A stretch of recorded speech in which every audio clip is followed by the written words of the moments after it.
Hi guys, कैसे हैं आप। ग्रामर पोर्शन लेके मैं एक बार फिर आपके साथ आया हूँ। इस बार ग्रामर में प्रेजेंट कंटिन्यूस टेंस हम स्टडी करेंगे। इसके पहले मैं सेंटेंस कंस्ट्रक्शन पहले भाग में देखे थे हमने ग्रामर के, और आइए अब हम इसके सेकंड पार्ट में प्रेजेंट कंटिन्यूस टेंस देखते हैं। इसमें आप देखेंगे कि जो घटना हमारे सामने हो रही है, हमारे सामने कोई यदि काम हो रहा है तो हम उसको ऑब्जर्व कैसे करें और ऑब्जर्व करके कैसे उसे सेंटेंस का रूप दें। तो आइए देखते हैं। उसके पहले आइए कुछ एग्जाम्पल से देखते हैं हम कि इसमें हम कैसे सेंटेंस या वाक्यों को लेते हैं। तो आप ऑब्जर्व करिए कुछ एक्शंस को।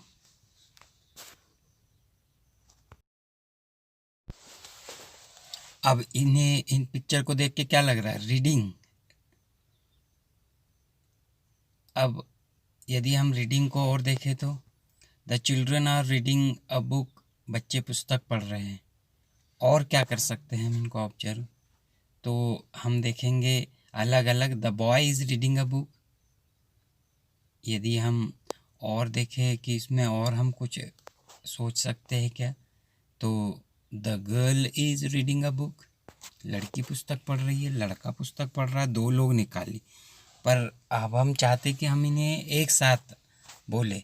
तो ये तीनों बच्चे हैं, तो हम बोल सकते कि they are reading a book, कि वे पुस्तक पढ़ रहे हैं। तो हमने इनको पहले तो एक्शन को ऑब्जर्व किया है कि रीडिंग कर रहे हैं, उसके बाद हमने उसको सेंटेंस में सोचा। फिर यदि हम लड़के को लड़का ना बोल के प्रोनाउन यूज़ करो तो he is reading a book. वैसे ही जो लड़की वाला था कि the boy is, the girl is reading a book, उसको हम बोल सकते हैं कि she is reading a book. तो हमने अलग अलग एंगल से, अलग अलग हमारे दृष्टिकोण से सेंटेंस को, एक्शन को ऑब्जर्व किया और हमने एक सेंटेंस बनाया। अब इस पिक्चर को ऑब्जर्व करें, राइटिंग। अब हम सेंटेंस कैसे बना सकते हैं? The girl is writing. कहाँ राइटिंग? In the notebook. फिर और अलग अलग, हम गर्ल बोला था तो हम उसको शी इज़ बोल सकते हैं कि she is writing in the notebook, वह नोटबुक में लिख रही है। अब इसे ऑब्जर्व करें, लेडी है, स्पीकिंग कर रही है, तो हम बोल सकते हैं कि द लेडी इज़ स्पीकिंग। अब स्पीकिंग के तरीके होते हैं तो हम उसमें कोई तरीका जोड़ देते हैं। The lady is speaking very nicely.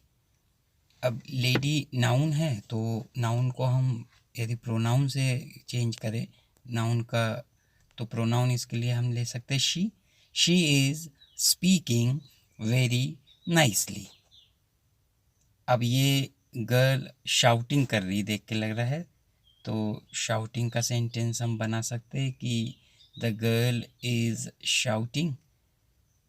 अब ज़ोर से चिल्लाना होता है तो हम ज़ोर से अलाउड जोड़ सकते हैं, the girl is shouting allowed. The girl को प्रोनाउन ले लेते हैं, शी इज़ शाउटिंग अलाउड। तो ऐसे ही हम और भी, जैसे ये लिसनिंग कर रहे हैं तो लिसनिंग देख के हम कोई सेंटेंस बना सकते हैं। ये पिक्चर देख के लग रहा है जंप कर रहा है तो जंपिंग हो गया। फिर ये पिक्चर देख के लग रहा है ये रनिंग कर रहा है, तो रनिंग से हम कोई सेंटेंस बना ले। ये पिक्चर में वॉकिंग हो रही है तो वॉकिंग से हम कोई सेंटेंस बना ले। ये बात कर रहे हैं शायद, तो टॉकिंग कर सकते हैं हम, टॉकिंग कर रहे हैं। ये टीवी की तरफ देख रहा है, वॉचिंग हो गया। ये डांस में मस्त है तो हम डांसिंग कर सकते हैं।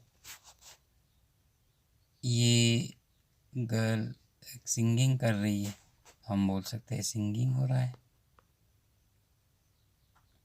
ये टेलीफोन दिख रहा है, शायद बजने का संकेत है, तो रिंगिंग। ये छोटू विंकिंग कर रहा है, ये क्राइम कर रहा है। हाँ।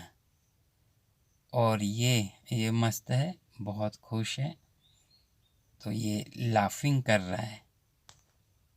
ओह, ये क्यूट बेबी खा रही है कुछ, तो हम क्या बोल सकते हैं, ईटिंग। और ये पानी पी रही है लेडी, तो ड्रिंकिंग। तो हम एक्शन ऑब्जर्व कर रहे हैं। ये एक्सरसाइज में हैंगिंग। ओ, ये स्टीलिंग, चोरी कर रहा है। ओह, ये ईचिंग। तो हम ये कह सकते हैं कि जो घटनाएं हमने देखी हमारे सामने या ऑब्जर्व की, तो उसे हम आईएनजी लगाकर लिख सकते हैं। अब प्रेजेंट कंटिन्यूस टेंस हमारे पास आ चुका है कि हम कौन सी एक्शन और कैसी एक्शन लेंगे। तो आइए एक बार इनके स्ट्रक्चर को देख ले कि इसमें कैसी हेल्पिंग वर्ब रहेगी, कहाँ उसका उपयोग होगा। तो हम उसका स्ट्रक्चर देखते हैं। अब स्ट्रक्चर नंबर 1 देखें। आई यदि सेंटेंस है, INM है, तो साथ में हम एम का उपयोग करेंगे और main verb first form ING रहेगा। फिर यदि वी रहा, यू रहा, दे प्लूरल नाउन रहा, तो हम इसके साथ में आर का उपयोग करेंगे। ARER, वी हम, यू तुम, दे वे, प्लूरल जो बहुवचन जैसे बच्चे आया था। और फिर यदि ही, शी, इट, तीनों ही वह होता है। और सिंगुलर नाउन जैसे लेडी हमने लिया था, गर्ल लिया था, बॉय लिया था, तो और या कोई नाम आया तो इनके साथ ईज लेते। आइए एक बार फिर से हम देख लेते कि क्या क्या हमने पढ़ा। हेल्पिंग वर्ब इसमें होती है एम इज आर, जो सारे सब्जेक्ट्स के बाद में लगेंगी। उसके बाद में मेन वर्ब फर्स्ट फॉर्म में रहेगा, साथ में उसमें ING लगा रहेगा। तो ये हमारा शॉर्ट में रहेगा कि हमने क्या। अब रूल्स हम और देख लेते हैं। रूल्स फॉर ट्रांसलेशन हिंदी में दिखे, तो हिंदी वाक्यों में इसमें आखिरी में रहा है, रहे है, रही है और रहा हूँ, ये आएंगे तो हम समझ जाएंगे कि ये इसी टेंस के। या कभी कभी आ है, ई है, ए है भी आते हैं, जैसे वह सोया है या सोया हुआ है, या पुस्तक टेबल पर रखी हुई है, या लड़के मैदान में खड़े हुए हैं। तो ये ऐसे वाक्य भी हम इसमें बोल सकते हैं। कुछ एग्जाम्पल्स हम देखते हैं। मैं पाठ पढ़ रहा हूँ, I am reading a lesson. हम बगीचे में टहल रहे हैं, we are walking in the garden. तुम गाना गा रहे हो, you are singing a song. वे सच बोल रहे हैं, they are speaking the truth. वह मैदान में दौड़ रहा है, he is running in the ground. वह एक कविता लिख रही है, she is writing a poetry. बाहर बारिश हो रही है, it is raining outside. Anvi पानी पी रही है, अन्वी इज़ ड्रिंकिंग वाटर। तो ये उम्मीद है कि आपको ये प्रेजेंट कंटिन्यूस टेंस समझ में आया होगा और इसकी प्रैक्टिस आप घर पे करिए। Good bye.